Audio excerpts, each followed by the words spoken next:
Hello friends, welcome to my kitchen. Today we are making soft and spongy Khaman Dhokla. For this we need 1 cup of besan, a teaspoon of sugar, some turmeric powder, ginger paste, green chili paste, a tablespoon of lemon juice, 1 cup of water, salt to taste and Eno fruit salt. Let's pour in the besan, add turmeric, sugar and salt. Now add the ginger and chili paste, add lemon juice and water. Whisk it until it is smooth. Look at this perfect texture.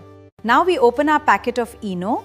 Sprinkle it directly onto the batter, fold it gently to make it light. Pour everything into the tray, tap it lightly to level it. We place the tray inside, close the lid, open it carefully.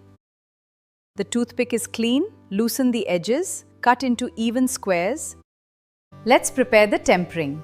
Add the mustard seeds, now curry leaves and chilies, and some sesame seeds.